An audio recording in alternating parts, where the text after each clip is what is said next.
Welcome to the Piston Fanatic. I'm your host, Dave Dalton, and I'm excited to share my passion and perspective of our Detroit Pistons as we go on this fantastic voyage together.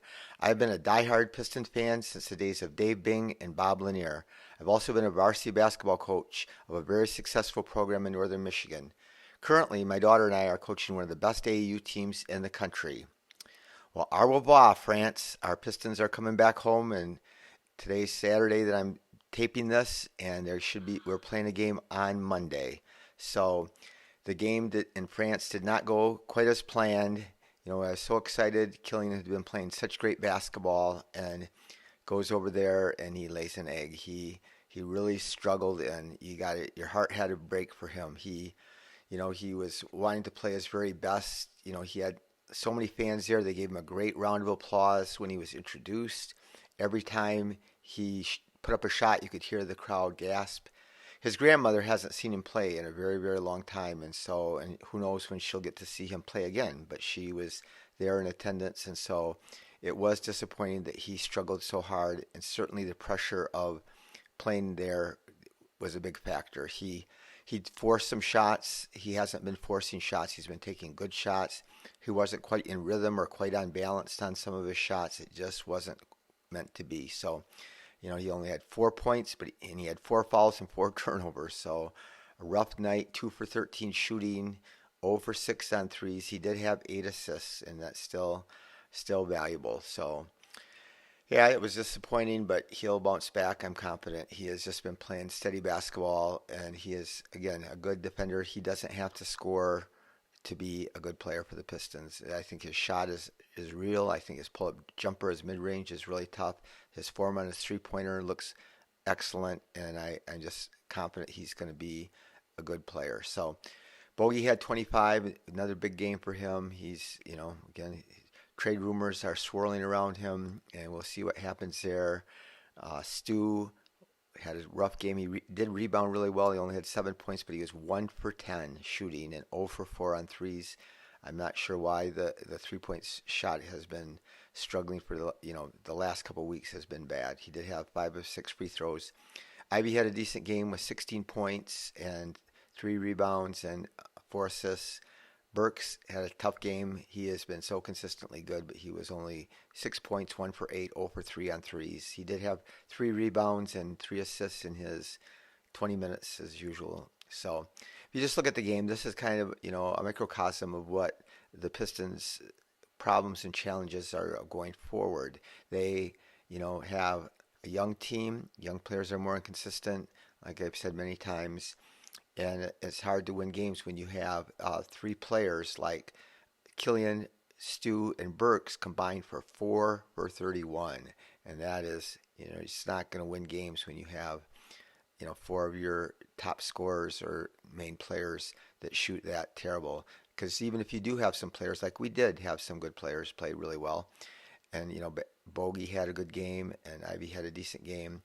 Duran, he poor kid, he's 19 years old. He's traveling to France. I'm sure he was just psyched up, ready to go. And, it's hard he's just a kid. I remember helping my kids when they were 19 years old, but he lost his passport. So he did not fly over with the team. So then he had to fly over by himself, but I'm sure glad he did, because it looked like the team had a lot of fun. And so again, I said this last podcast, but, it was a great experience for a young team to bond together, to spend time together, to take a break. I mean, you don't get a break like this. There's the All-Star break, which is coming up, and teams and players, always talk about how valuable having that 4-day or whatever break it is. It's not very long, but here we played 1 game in 8 days, and their bodies got to, refresh and revitalize, and they got to hang out together, which is really a valuable thing. So I'm hoping that,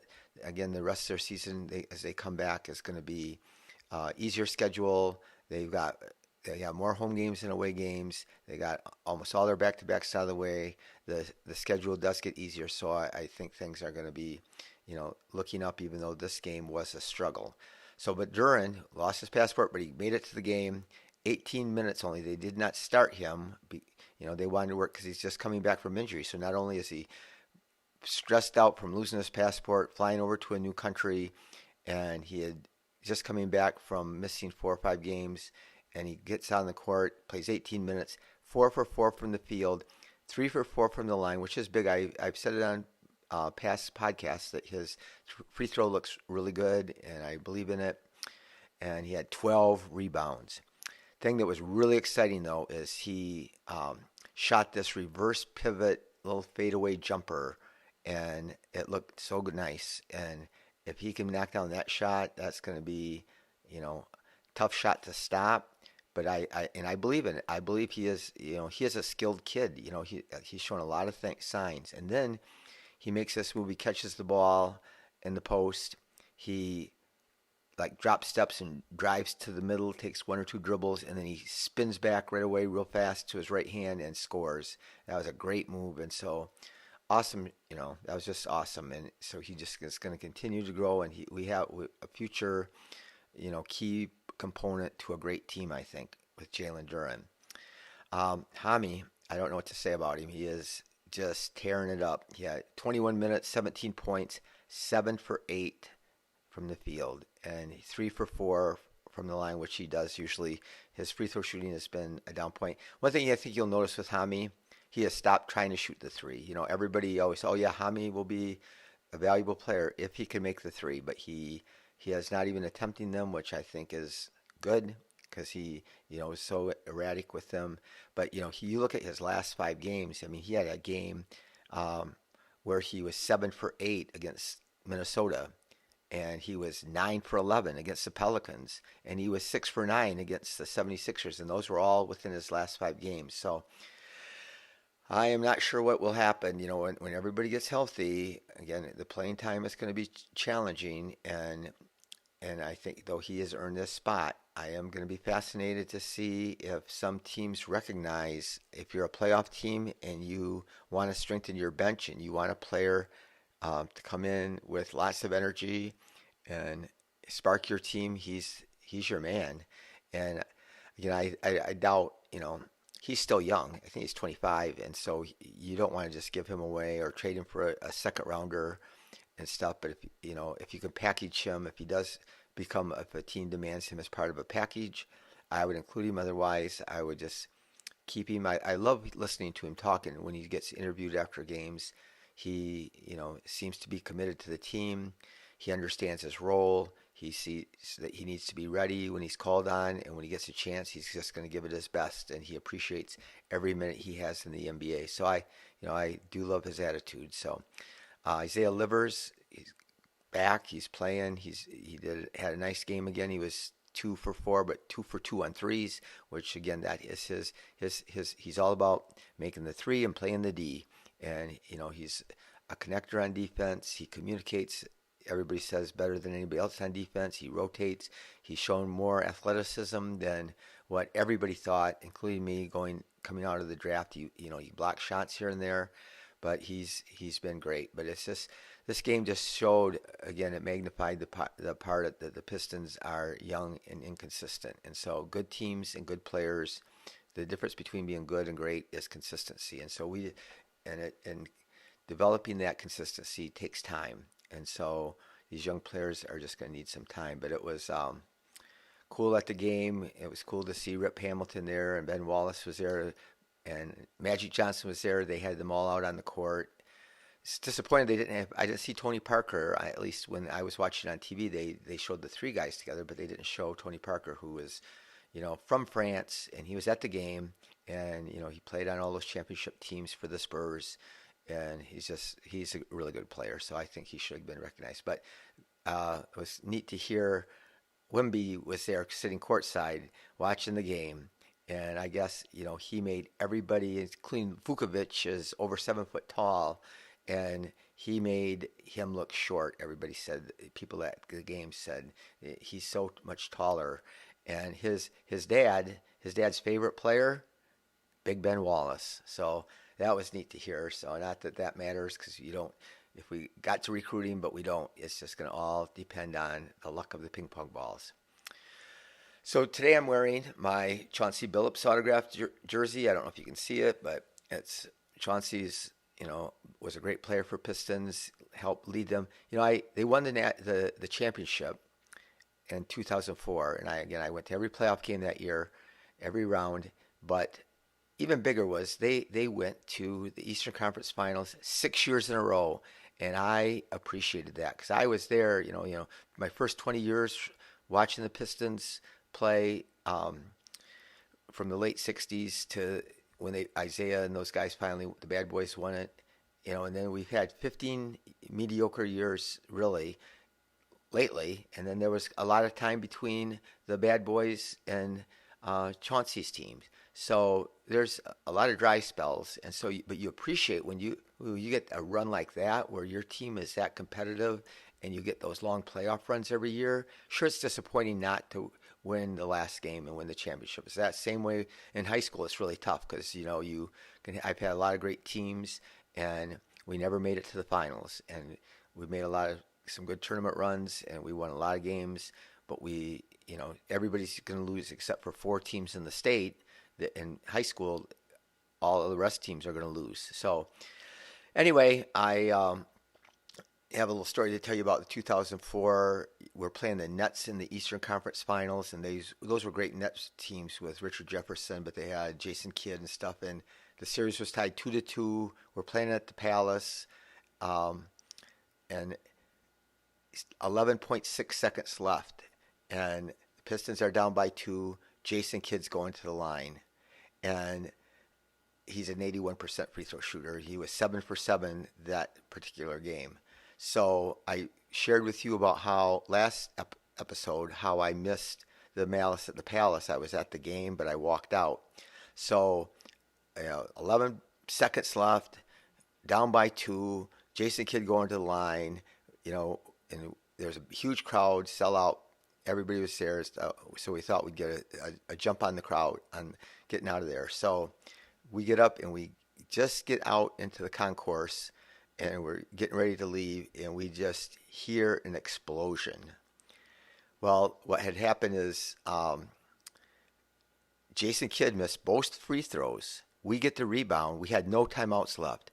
Chauncey takes the ball, streaks down the court, drives in for a layup, and has this looks like an uncontested layup. Richard Jefferson comes out of nowhere and does one of those chase down blocks like Tayshaun did on Reggie Miller, and he swats it. And Kerry Kittles gets the rebound, and we foul him right away.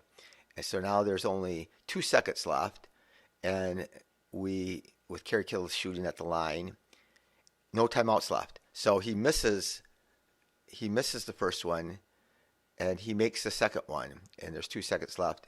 We get the ball to Chauncey. He dribbles the ball up just over half court and lets it fly, and he banks it in. We were down by 3 after the Kittles free throw, and he tied the game up, and it went into overtime. So we did get it to come back in and watch the game. So that was better than the other game I shared with you. We were already out in the parking lot when the Malice at the Palace occurred. So we got back in. The game went triple overtime. Pistons ran out of gas. I mean, we lost that game. Some of the guys like Chauncey played 55 minutes that game. And so we were down 3-2. We have to go back to New Jersey. Things looked bleak. And we ended up coming back, winning that series, and then we ended up winning the World Championship that year. So anyway, I just thought I'd share that story with you of some of my adventures as a Piston fanatic.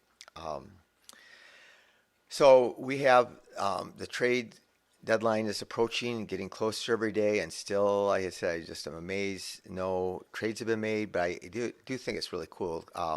Saban Lee had a game, his last game he's got signed by the Suns. He got signed by the Sixers, and then he got signed by the Suns. We traded him to get Bogdanovich, and they cut him right away. And then he made his way. The guy's got talent. I know he was frustrating for a lot of fans, including me. His shot looked erratic.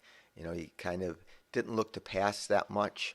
But anyway, so he has 15 points against the Nets, 6 for 11 from the floor, 2 for 4 on threes, and 6 assists. And so that's a really good game. And I was really happy for him. So a free agent that I just want to throw this out there. So who we might look for next year, Jalen McDaniels from the Hornets. He's Juwan Howard's cousin. He's 6'9", 24 years old. My dogs decided they want to get in on the podcast, so they're making some noise. This hasn't happened before, so I apologize for that. But Maisie, and he's averaging 11 points a game, 24 years old, 5 rebounds a game, 2 assists, 45%, and 34% on threes. He's only making $2 million, but he's a free agent at the end of this year. So he's a 6'9" wing, real good defender. So that's kind of what we're looking at. So looking for. Those are the kind of players. So like Saban Lee, he didn't pan out in Detroit. Jalen McDaniels, who knows? He could blossom into a player who we could sign him for maybe not a huge contract and not break the bank. So now we're going to go into something I really want to talk to you guys about, and that's no man's land, and NBA no man's land. So when you're in no man's land, it's when you're doing just good enough to barely miss the playoffs or just good enough to barely make the playoffs, and you're like winning 40 to 44, 45 games every year, and you barely make it or barely miss it, the playoffs, and you get a bad draft pick, a real high draft pick every year. Most of those teams we're going to talk about right now, they have maxed out their salary cap or near, so they don't have money, to sign free agents. Some of them have, older stars, and we're just going to talk about that. And before we do that, even we're going to talk about the Athletic had a trade deadline, big board, and Bogey was ranked the third best player available for a trade, and Sadiq was 15th, and Burks was down the board even lower, 18, I think. And so I'm surprised at that. I'm surprised Burks seems to me to be a much better trade asset for somebody to try to acquire. He's only making $10 million a year. But the thing is we just hope that, I admire Troy. He always does his due diligence. He always considers everything. He was interviewed by James Edwards before the game in Paris, and he asked him about, and he goes into this big thing, we probably don't want to trade anybody, do you? Because we want to be good next year. And he tried to, give a layup to Troy Weaver because he kind of has heard that from Troy before. But Troy said, no, we're not going to leave any stone unturned. We're going to look at and consider every option. And I'm sure that's what Troy's going to do, whether I agree, because it's just like Bobby Marks, who's been he follows the NBA as an insider, and he says, don't overplay your hand, which means, we just can't, we want to get the most we possibly can. And again, I repeatedly said, we don't trade for nothing. We don't give Burks away. If all somebody's going to offer us are 2 second rounders, unless it's, I don't want it, unless, I thought one of them was going to be, second or third in the second round. Then maybe I would even think about it. If they threw in a young player with potential, that would give me more time, pause, but I wouldn't. But just don't overplay your hand. If you have a chance to make a good deal, and you get greedy and try to get more, it's just not worth it. So, so let's just start going through some teams and their records. So Washington is all in. They signed, they've been a good team for a long time. They've been just out of the playoffs a lot of years, and they just signed Bradley Beal to this Supermax extension. He's going to be making like $60 million at the end. Bradley Beal's been injured quite a bit. He's in early 30s, but how far is he going to take them? Look at their roster, and Kyle Kuzma is a free agent at the end of the year. They have Porzingis, who's played quite well. But when you're 19 and 26, and they don't have assets, they don't have a bunch of good young players. They said that Rudy Hashimura is available in trade, and I like him okay, but he's not going to move the needle. You're not going to get some big, acquisition for him. And they don't have, high draft picks to trade or to get a good pick with. They made a terrible draft pick. They got the kid from Wisconsin, and he's just been awful this year. So they're going nowhere. So even though Piston fans hate, we're 12-31 or whatever we are, and it stinks. It stinks to, we've been bad for 3 years in a row, and everybody says, yeah, we just got to try to win. We just got to, what do you want to do? You want to be Washington and be 19-26 instead of 12-32? Not me. I like having young players and having a high draft pick, a chance to get a great player, not a good player, a great player. And that's what we have right now. And things might have been different if Kate hadn't gotten hurt and the other injuries hadn't taken place. And so next year, I think that we will. I'm not sure we'll make the playoffs. I'm not saying that. I think that we'll probably be in the lottery again, but I think it'll be late. And then I think then the next year we're going to be in the playoffs, and the following year we're going to really be in place to compete if everything goes right. So we have three great pieces that can get us to where we want to be. Number one is the high draft pick, and if we win too many games and don't get 14% chance, which over and over I've repeated, it doesn't guarantee anything, but at least it gives you the chance, and you just don't get these chances. You don't get a chance to get somebody like Wembanyama. You don't get it. I mean, it comes once every 20 years maybe it happens that you get a chance to get somebody that good. And then if we don't get him, we have another, so we have like a 28% chance of getting him or Scoot.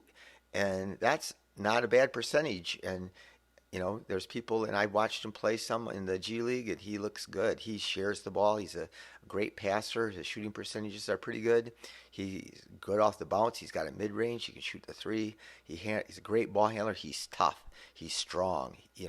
I compare him to Isaiah Thomas, and I'm not big on player comparisons because they don't, it's really impossible to compare two players, but he's a smaller guard, tough-minded, and got the mid-range, got the long shot, and a great passer, and those are all attributes that Isaiah Thomas had. So Toronto, there's lots of talk. I mean, if you listen to podcasts like I do about the NBA, more people talk about what is Toronto going to do. Their general manager has been pretty aggressive, but they're 20-26, and they've got some good players. They try to get this lineup where they got all their guys like 6'9", 6'10", but it's not working. And so what do? I told you I would love to get OG from them. If they wanted to trade him, I think it would take a lot, but I think we got a good package to do that. But they have, I don't think that, they're going to trade Siakam. But anyway, we'll see what happens with them, and my dogs are chiming in again. So I love my dogs. They're my two best buddies, and they go on long walks with me every day. So the Lakers, fascinating, 21-25, and LeBron's chirping about, they don't got, they need to get him a better team. Well, he messed up. They traded away everything they had to get Russell Westbrook, and that is doing better now. Westbrook has played quite well lately, but they need more players, but they're stuck. What are they going to do? They got Anthony Davis and LeBron, two of the greatest players, and they're 21-25. Obviously, they've been injured. If they come back, they could be scary, but are they going to win how many rounds in the playoffs? Do they trade? The big question is, do they trade those first two picks? So they've traded away all their picks that they can, but now the only two picks they have, I think they can trade the 25 and 27, I think maybe. And they've been reluctant to do that, but they might. But they're not in a good position. And going forward, LeBron, he is again beating Father Time, but for how long? And he's got only one more year left on his contract, so he'll be able to go someplace else if he chooses. The Trailblazers are very fascinating to me. They are 21-24. They have Anthony Simons, who's a young player who is really talented. Shaden Sharp, who I love coming into the draft last year. He's really young. He's got a nice shot. He's a freak athlete. He's going to be in the dunk contest this year. But they have Damian Lillard, and Damian just signed a max contract, and he's in his 30s. And so it's interesting, how far can they go? Do you really think they can make it all the way? And if your goal is to, be able to fight for a championship, or is your goal to be a 6th or 7th seed if you get lucky? And so that's what my concern is about the Pistons.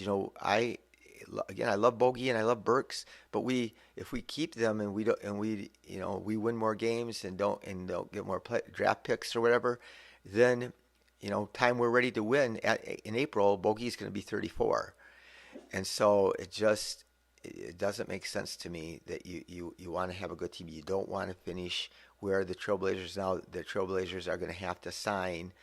It's one of the reasons why I wasn't against Jeremy Grant being traded, and he's obviously played way better for Portland than he did for Detroit.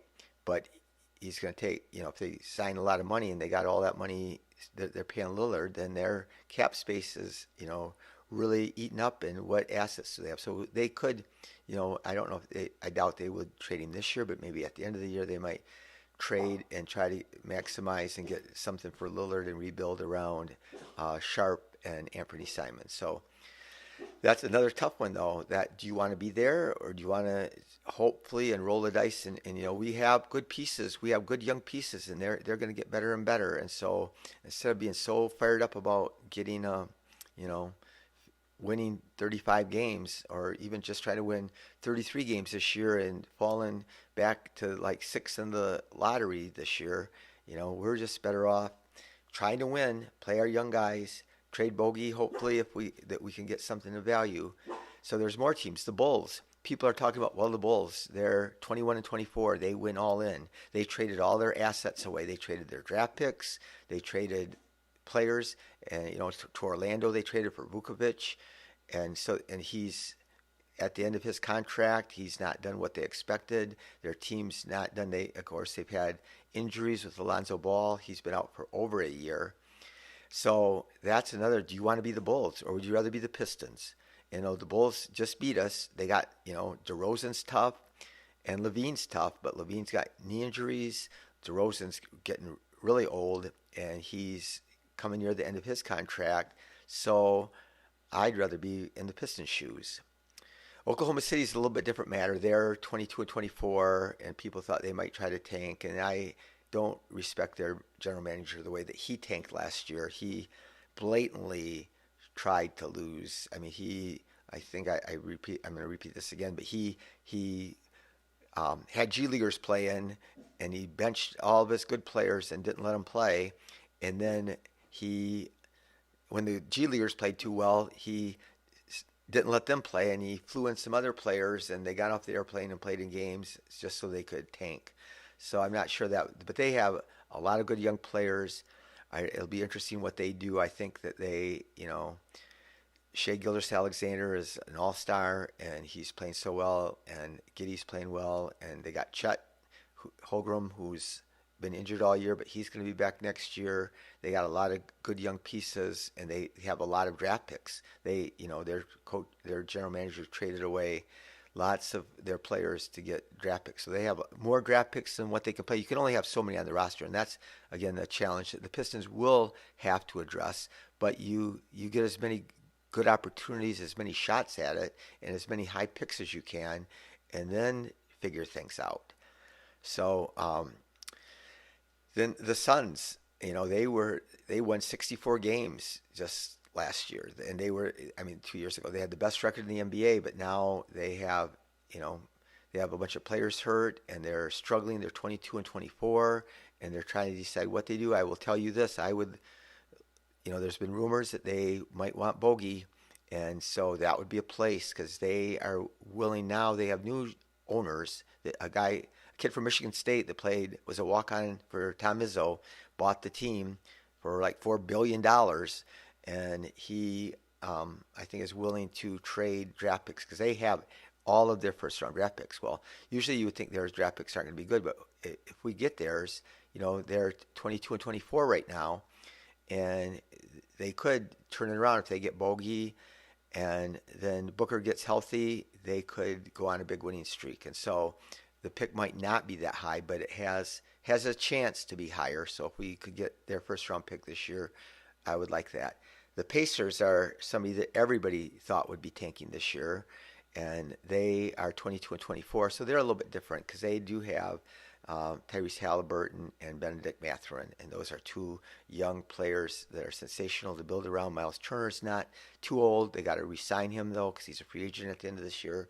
So they could trade him or they could sign him, but that'll be interesting to see what they do. The Timberwolves, they're basically screwed. They threw all their chips in to get Rudy Gobert, and they traded their draft picks and a bunch of players, and they're 23 and 24, and so they're stuck. They can't just all of a sudden, like I said, people say the Bulls, the Bulls or the Raptors, they should just rebuild. They should just trade a bunch of assets and get a bunch of high picks. Well, guess what? They're not available. Every contending team doesn't have a whole bunch of high draft picks. I mean, the teams that have the most draft picks are OKC, and the team that's a little bit scary is the Pelicans because they have a really nice team.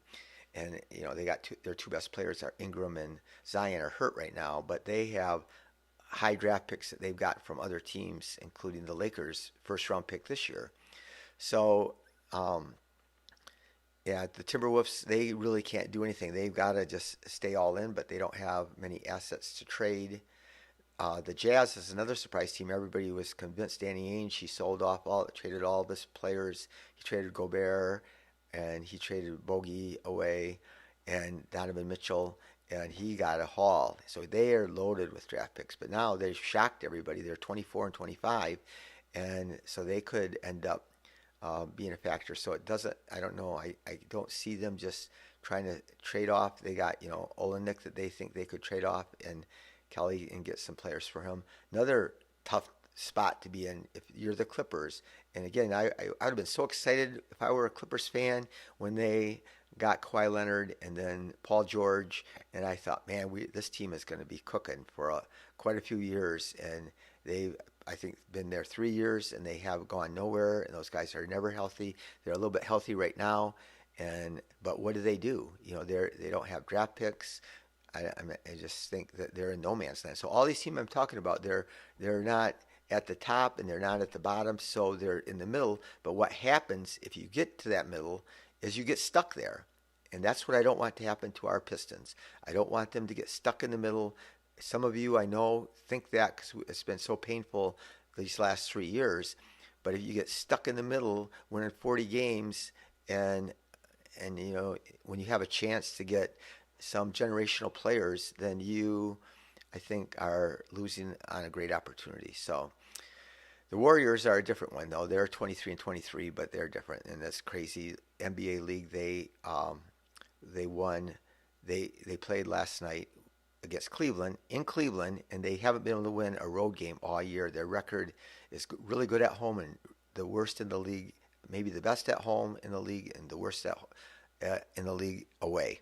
And they play without Steph, without Clay, without Draymond, without Wiggins. They all took the day off because they had a tough game that they lost in overtime or double overtime to the Boston Celtics the night before, and they beat Cleveland. And the Cavs were playing without Donovan Mitchell, but they still had the rest of their players that were really good.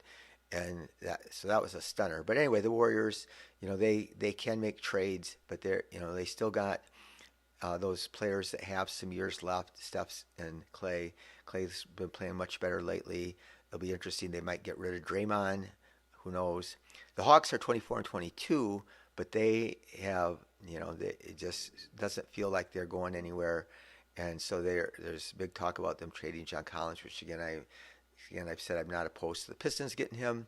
So, they've got new general managers and new leadership there, and it'll be interesting to see what they do here at the trade deadline. The Knicks are 25 and 22. They look really tough some nights and not as good other nights, but they have some picks. They've got picks, and not all the picks, aren't great picks. They all have contingencies on them, so they're not going to be high picks, most of them, but at least they're tradable assets.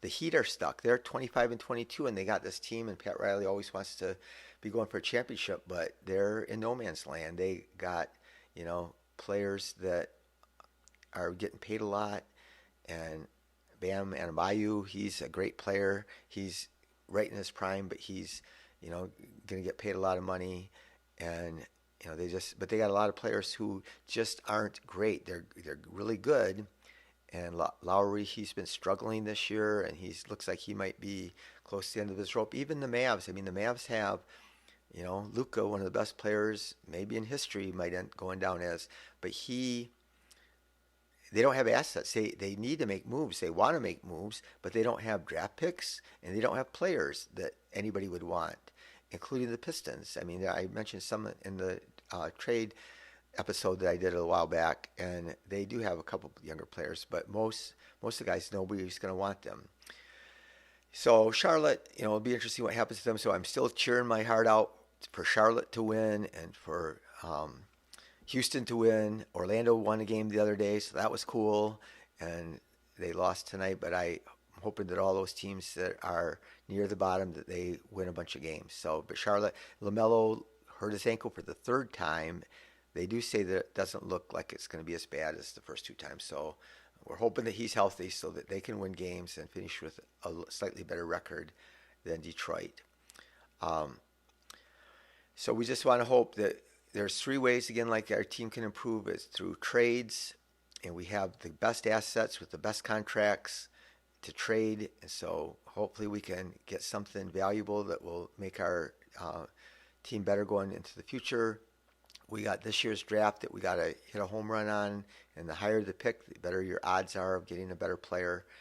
And we have free agency, so we'll just see. I do think that there was a little bit of a setback this year with Cade getting injured, and it is heartbreaking for me and all you Piston fanatics to not get to watch Cade Cunningham play this year. But he's back with the team. Still, he can work on his game. Hopefully, he can get that shot looking better, his three-point shot during this time off.